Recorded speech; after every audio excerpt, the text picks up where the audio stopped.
Hello മക്കളെ, അപ്പോൾ നമ്മുടെ ആനുവൽ എക്സാമിന് 80 മാർക്കിൻ്റെ പരീക്ഷയാണല്ലേ. ആ 80 മാർക്കിൽ ഒരു 46 മാർക്ക് അങ്ങ് സെറ്റാക്കിയാലോ. വളരെ സിമ്പിളായിട്ട് നിങ്ങൾ കുറച്ച് കാര്യങ്ങൾ മാത്രം പഠിച്ചാൽ നിങ്ങൾക്ക് 46 മാർക്ക് നിങ്ങൾക്ക് കിട്ടും. ഷുവർ ക്വസ്റ്റ്യൻ ആണ്, ഇതില്ലാത്ത ക്വസ്റ്റ്യൻ പേപ്പർ ഉണ്ടാവില്ല. ഓക്കെ, അതുകൊണ്ട് എല്ലാവരും മാക്സിമം ഈ ഒരു വീഡിയോ മാക്സിമം ഫ്രണ്ട്സിന് ഷെയർ ചെയ്ത് കൊടുത്തോളൂ. എല്ലാവരും ലൈക്ക് ചെയ്യുക. 46 മാർക്കാണ് നിങ്ങൾക്ക് കിട്ടാൻ വേണ്ടി പോകുന്നത്. ഓക്കെ, ഏതൊക്കെയാണ് ആ ചോദ്യങ്ങൾ നമുക്ക് നോക്കാം.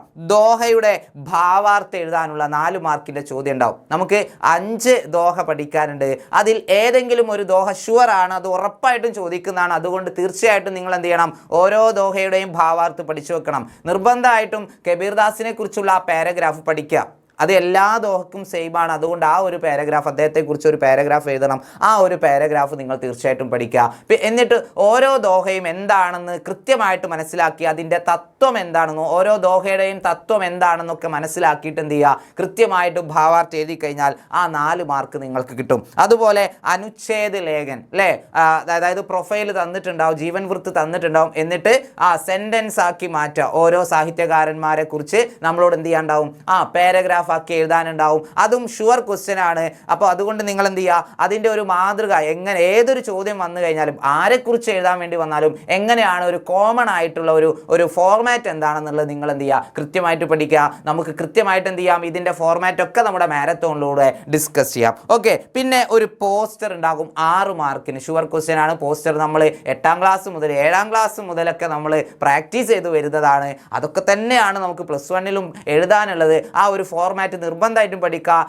ഓരോ ചോദ്യത്തിനനുസരിച്ച് ടൈറ്റിലിൽ മാത്രമായിരിക്കും മാറ്റം ഉണ്ടാവുക. അതുകൊണ്ട് എന്ത് ചെയ്യുക, എല്ലാവരും പോസ്റ്ററിൻ്റെ ആ ഒരു ഫോർമാറ്റ് പഠിക്കുക. 6 മാർക്ക് സ്വന്തമാക്കാം. പിന്നെ പാരിഭാഷിക് ശബ്ദം അല്ലേ, അതായത് 8 മാർക്കിൻ്റെ ചോദ്യമായിരിക്കും. നിങ്ങൾക്കൊരു 5 വർഷത്തെ ക്വസ്റ്റ്യൻ പേപ്പർ നിങ്ങൾ എന്ത് ചെയ്യുക, അനലൈസ് ചെയ്ത് നോക്കുക. ഏറ്റവും കൂടുതൽ തവണ ചോദിച്ചിട്ടുള്ള നിർബന്ധമായിട്ടും പഠിച്ചു പോവുക. നമുക്ക് ഒരുപാട് പഠിക്കാനുണ്ടെങ്കിലും അതിൽ നിന്നും ഏകദേശം നിങ്ങൾക്ക് ഒരു ക്വസ്റ്റ്യൻ പേപ്പർ, ഒരു 5 വർഷത്തെ ക്വസ്റ്റ്യൻ പേപ്പർ അനലൈസ് ചെയ്യുമ്പോൾ ഒരുപാട് വാക്കുകൾ കിട്ടും. ഒരു 15ഓളം ഷുവർ ക്വസ്റ്റ്യൻ കിട്ടും അല്ലേ. അത് പഠിച്ചു കഴിഞ്ഞാൽ നമുക്ക് ബാക്കിയുള്ള കാര്യങ്ങൾ നമുക്ക് എന്ത് ചെയ്യാൻ പറ്റും, തീർച്ചയായിട്ടും നിങ്ങൾക്ക് എഴുതാൻ വേണ്ടി സാധിക്കും. 8 മാർക്ക് നിങ്ങൾക്ക് അങ്ങനെയും സ്വന്തമാക്കാം. ഈ പാരിഭാഷിക ശബ്ദമൊക്കെ നമുക്ക് എന്ത് ചെയ്യാം, മാരത്തോണിലൂടെ ഡിസ്കസ് ചെയ്യാം. പിന്നെ किसी मनपसंद ഫിലിം की സമീക്ഷ തയ്യാർ കരേം അല്ലേ, CID മൂസയുള്ളപ്പോൾ വേറെ എന്തിന് ടെൻഷൻ.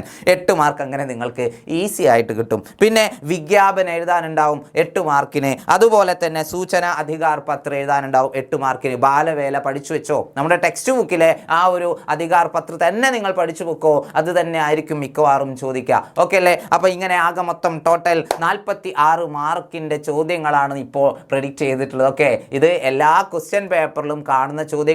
ഇത് നിർബന്ധമായിട്ടും ഈ കാര്യങ്ങൾ നിർബന്ധമായിട്ടും പഠിക്കുക. ബാക്കിയുള്ള കാര്യങ്ങൾ നമുക്ക് മാരത്തോണുകളിലൂടെയൊക്കെ നമുക്ക് അടിപൊളിയായിട്ട് പഠിക്കാം. അപ്പോൾ മക്കളെ, എല്ലാവർക്കും ഓൾ ദി ബെസ്റ്റ്. ഈ ഒരു വീഡിയോ മാക്സിമം എന്ത് ചെയ്യുക, എല്ലാവരും ഫ്രണ്ട്സിന് ഷെയർ ചെയ്ത് കൊടുക്കാം. നമുക്ക് വീണ്ടും കാണാം. അതുവരെ ടാറ്റ, ബൈ ബൈ.